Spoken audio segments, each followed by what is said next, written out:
I'll be looking at it from the introductory part of it. I'll square to the objective, the methods, and brain drain as a concept, and the discussions around brain drain, the core arguments that will be presented, and I'll recommend. I'll try to be as fast as possible because I know we're constrained by time. So I would present this and I'll be open to questions. Now, as touching on brain drain, it is important to understand what it means. Arguments have existed, but clearly I chose to pick this definition as the net export of human assets from a particular country or geographical location. In fact, arguments have also existed, but OECD seems to capture it succinctly by indicating that it's a substantial exit from regular or irregular route of vital human capital from a country. Now, in looking at brain drain, there is a need to establish the very essence of brain drain as loss of skills, skilled intellectual, entrepreneurial, and technical labor through movement or exit. Now, there are different types or different conditions under which brain drain happens. It happens for geographical reasons, maybe based on the geographical environment, people might decide to move, as we have it in some countries in Africa, issues of insecurity, infrastructural deficit, climate change, and environmental pollution could cause brain drain. We also have economic environments, which of course could precipitate a brain drain, pay issues, working environment, uncertainty in government, and lack of opportunities. Then we also have the professional environment, which of course could militate against this idea of immigration. We have issues around the infrastructural problems, the lack of adequate working condition, no room for progress or professional improvement. People tend to move. Now, in terms of brain drain, I'll quickly look at brain drain from the point of view of taxonomy. We have in-country brain drain, which is local, which could be regional, which could be countrywide. We have inter-country brain drain. We have intracontinental brain drain. Then we have intercontinental brain drain. Because of time, I wouldn't drill specifically to this, but this is just to give you an insight into the concept of brain drain. Now let's look at what we'll be dealing with today. The idea of having this conversation is to identify through analysis the extent to which brain drain accounts for the poor economic outcome captured in statistics below. I'll go through them very quickly by raising this very fundamental question of whether immigration should be considered a gain or a drain. Secondly, I'm also going to consider, based on the statistics you see below, whether it is a product of immigration or the reason for immigration. There seems to be this disconnect. It almost features as a chicken and egg situation, whether it is actually a function of the environment that precipitates immigration or a product of the environment. Now, in looking at this question, I intend to raise the following arguments. First of all, I will say that the unfavorable domestic circumstance in Africa, including Nigeria, and the attractive prospect offered by the receiving country presents a fertile ground for immigration. I also wish to argue that in view of the prevailing circumstances in Nigeria and in Africa, immigration is therefore considered brain gain for the emigrant and probably a drain on Africa or Nigeria, as it were. Then thirdly, the continuous outflow of human resources is exacerbating Africa and Nigeria's poor economic outcome. Then fourthly, I would argue that while immigration holds benefits, policy choices are necessary to improve economic outcome and transform Africa. Africa brings drain to brain gain. Now, in looking at this, I intend to contextualize my analysis based on the existing data, the statistics that are available on systems that have that developed to look at these whole issues. Now, the key measures for the purpose of analyzing or exploring the stats that I'll be presenting to you this afternoon is predicated on these key measures or metrics: employment data, wages and salary, GDP, taxes, and outputs. This is critical because this essentially features even in the pull and push factors that precipitate emigration. Now, let's look at Africa. I won't have time to drill down specifically to data, but you just see the colorations here, and you see the level of growth, youth unemployment rate in Africa. This is one of the signals that seems to present Africa as not so attractive, especially when you're looking for opportunities. So in terms of employment, the data seems to present different correlation. You have some 30 to 60% unemployment, 20 to 30% unemployment, and so on. So clearly, this is one of the dynamics that will be considered that presents a fertile ground for immigration. Now, let's look at the second one, employment growth in Africa percent. So now, if you look at this, if you look at data, just take a look at Africa, look at the different regions within Africa. You can see the differential in terms of growth is almost, I would say, almost flat in terms of its actual projections. And for a continent, and a continent with a burgeoning youth population, to have growth that is almost stagnant, it's not an attractive prospect. Now, let's look at sectoral employment share and changes for youth, young people and adults in Africa from 2006 to 16.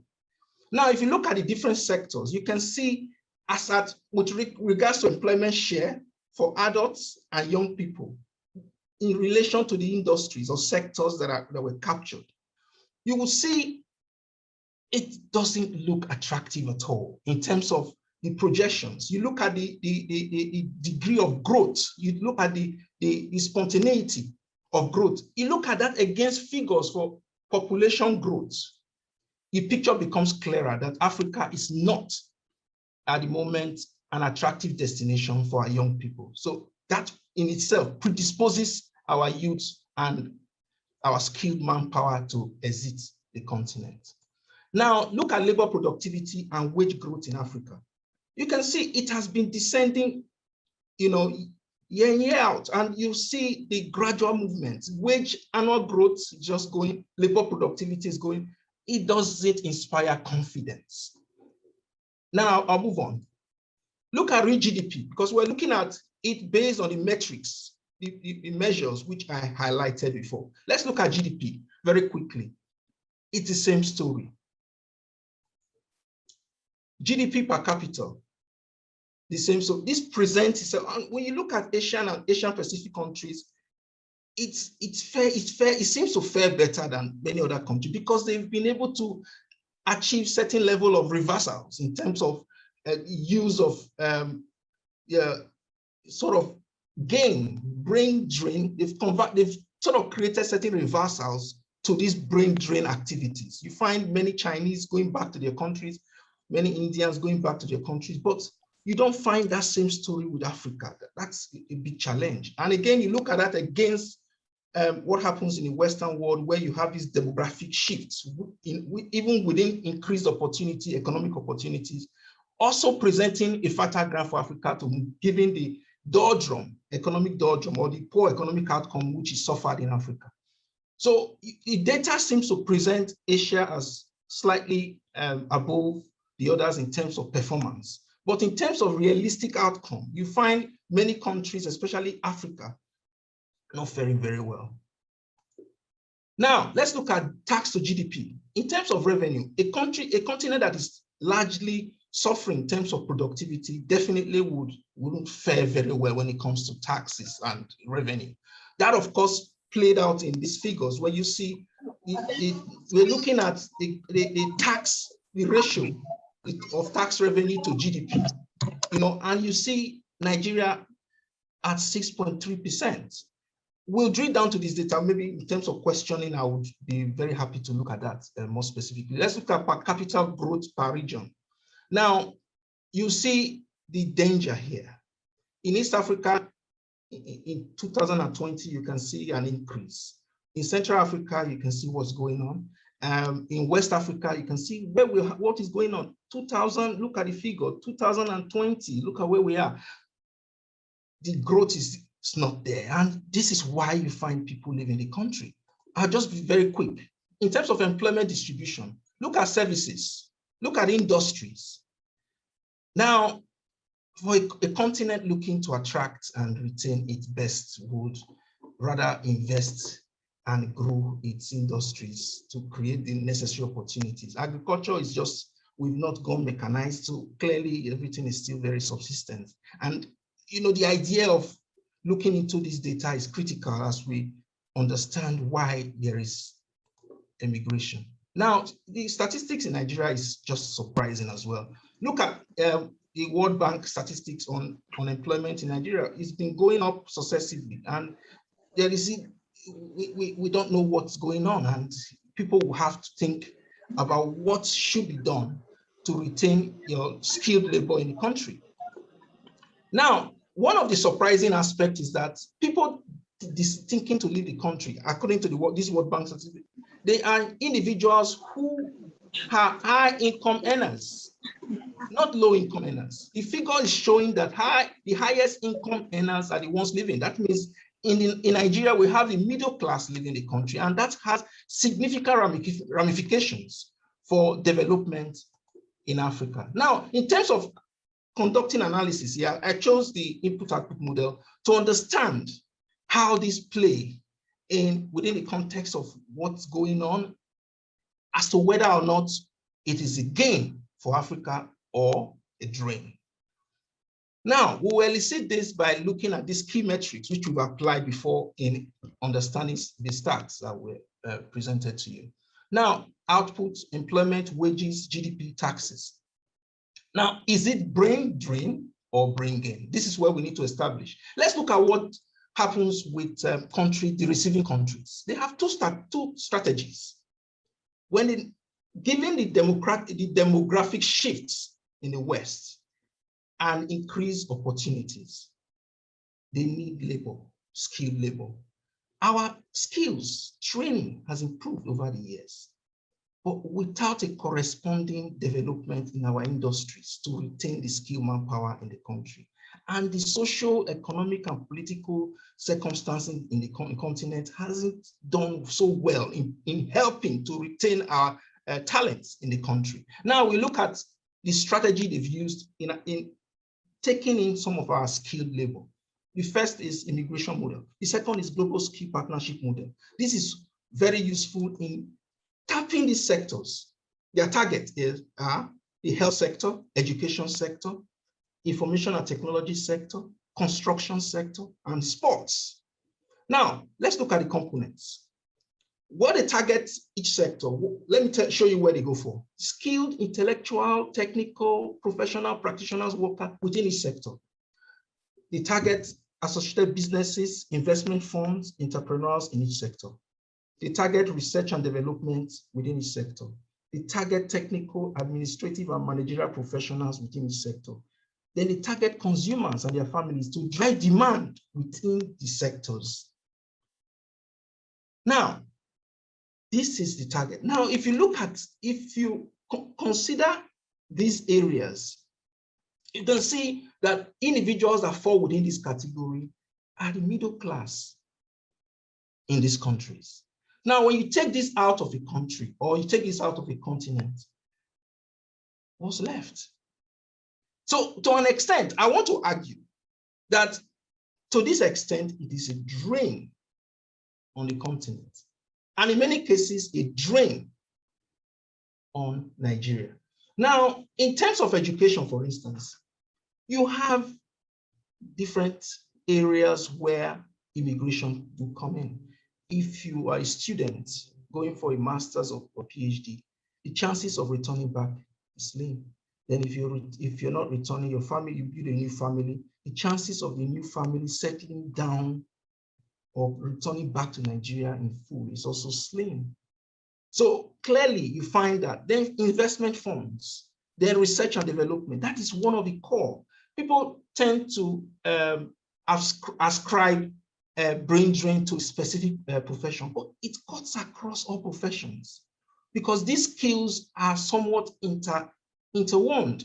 They're connected in one form or the other. So there is this essence that must be understood in really, dissecting the damage that could result from taking out people within this particular target sector for the purpose of immigration. Now let's look at the benefits, because it's not all doom. Clearly, there are impacts on both sides.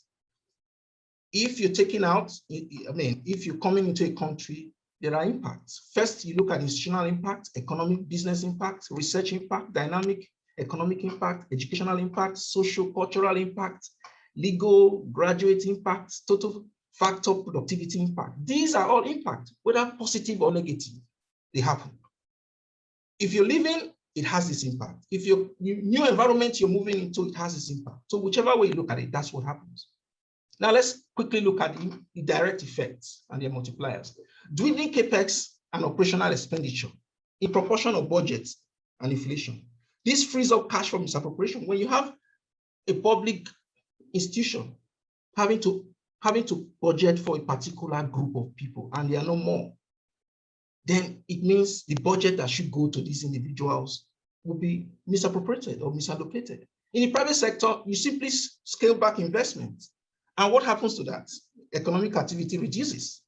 Now, in terms of misappropriation and misallocation of resources in public sector, this is what happens when you impede the multiplying effect that comes with expenditure and investment. That's what happens.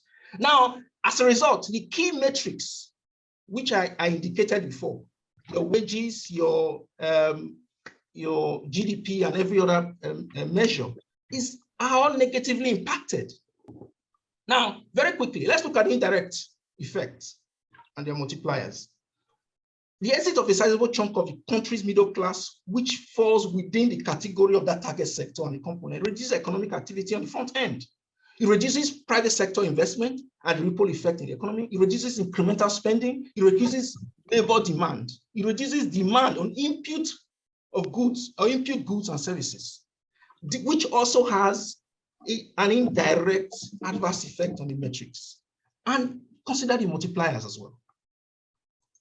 Let's look at the induced effect and plus the multipliers. The negative effect on the key metrics and resultant changes lead to significant changes in spending on goods and services. So in reduced spending by household across board, the political and social conditions created by poor economic outcome, these are all induced effects and their multipliers.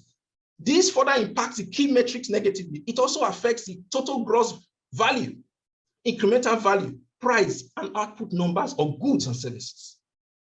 So you can see the negative effect of brain drain. Now let's look at the benefits. The benefit, yes, arguments that, well, remittance. World Bank, recent report by the World Bank has it that we have 0.7% of the Nigerian population emigrating or as immigrants in other countries. Well, that figure is still very difficult because you try to look at it, most figures are aggregated, so it's difficult to really tell who is an immigrant because many of these figures, but clearly this is a World Bank report that says 0.7% of population who are immigrants remit an amount that represents 5% of Nigeria's GDP. So will you say such number are unproductive? So this is one of the positives of brain drain, which means if 0.7% of your population can produce and remit 5% of your GDP, that is productive. Now, there's a second benefit, endogenous increase in human capital investment and returns. Third one is the brain circulation and network effect, because with your trained manpower outside the country, when properly leveraged, it can lead to significant development on the continent and in Nigeria. Now, knowledge diffusion and global economic integration, these are all possibilities as a result of tapping into the benefits of brain drain. Now, let's quickly look at how we intend to bring that to bear, because this is extremely important when we consider the usefulness of really reversing the negative effect of brain drain and converting it to brain gain. Now, in terms of leadership and governance, that is extremely important. Now, in terms of transforming economic growth to employment, we have to invest in new forms of production, facilities, and equipment. We have to develop local, regional, and continental policies. We have to create alignments in policy development and implementation. As touching on education and training, we have to align skills training to development objective and trajectory of a country, of our countries in Africa. We have to improve and dialogue at all levels on skills development. We have to target training in emerging sectors like digital sector and in alignment with the employment policy priorities and objective of the government of our different continents, of our countries on the continent. Thirdly, when you look at industrialization, we have to invest in people. We have to invest in the ability to acquire new skills, reskill, upskill, and render support as they undergo transition in employment. We have to invest in institutions that ensure future of work. We have to invest in sustainable jobs and create the right rules, regulations, policies, and incentives. We have to create conditions that enable job creation, employment growth, while harnessing the technologies and improving the demographic opportunities in an environmentally sustainable way. This is extremely important in reversing the negative trend of brain drain. Fourthly, we have to look at infrastructural development. That is extremely important. At all levels, hard and soft infrastructure. That is critical to bringing together this whole idea of brain gain. Now, in terms of improving labor markets, we have to support employment and employability. We have to look at issues of employment and incentivizing employment, providing necessary subsidies for employment, wage subsidies, promote employees and employment prospects. Value and dignity of work must return to our country, our countries, and our continent. In terms of leveraging digital economy, we have to train. We have to engage in digital skills training. We have to create laws, regulation, and policies to support development of the digital sector. That is extremely important. Then, in terms of reducing the opportunity gap for young people and young persons, that is extremely important because we can see the divide. Just that we don't have much time, I would have showed you there is data on the fact that there is still gap between the opportunities available to the young persons and women. We must begin to reinforce that. So that is all that I can say for now, subject to your questions. So I want to thank you very much for this opportunity. I hope I didn't overshoot my time. Thank you very much for listening.